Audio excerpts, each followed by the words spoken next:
И оваа рана пролет чати смрдеа ги гушат жителите во околните села близу депонијата Буково.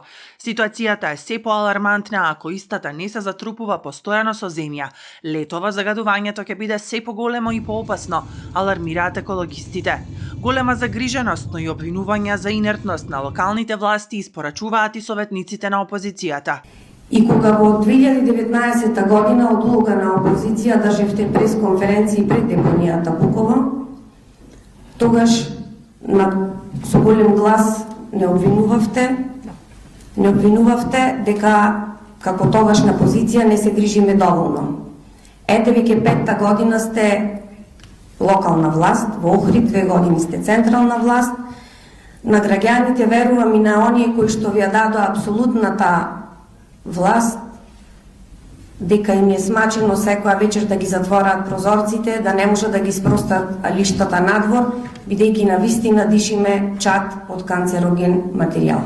Од локалната самоуправа пак велат дека забрзани се процесите за изградба на регионалната депонија во Новаци, која треба да почне да функционира следната година, а дотогаш се работи на решение за состојбата да не ескалира во поголеми размери. Дека не сме презеле ништо, не можеме да кажеме дека не сме презеле ништо.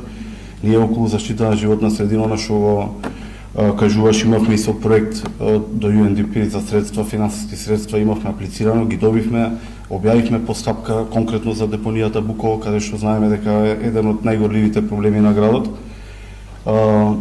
Меѓутоа таа постапка најверојатно ради помалку предвидени средства не беше успешна.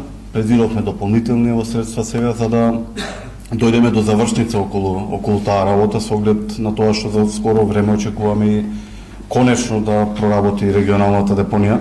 При согорување на отпадот се ослободуваат диоксини и фурани, кои се канцерогени материи и се шират во радиус од десетици километри, зависно од ветрот, често достигнувајќи до ресен, велат екологистите, и посочуваат дека внатрешното тлење е резултат на акумулиран метан кој не се канализира соодветно, што ја прави депонијата постојано запалива. За активистите од Збогум Буково депонијата останува темпирана бомба. Буково е веќе презаситено. Тој проблем го знаат луѓето кои што секој ден таму депонираат отпад. Значи, депонијата, ѓубриштото Буково, не е веќе во можност да прима отпад. Таа станува и опасна за депонирање, а да не зборувам дека таму има луѓе кои што живеат и така натаму. И таа е малте некако темпирана бомба од целиот метан што е натрупан. Според информациите на Охридски комуналец, после пожарот на 14 март, распоредени се околу 1000 метри кубни земја за покривање на тлеечките делови. Ова е дел од континуираните напори за справување со метанот кој се самозапалува при допир со кислород. Трајното решение, велат оттаму, е изградбата на депонијата во Новаци, која час поскоро треба да биде ставена во функција.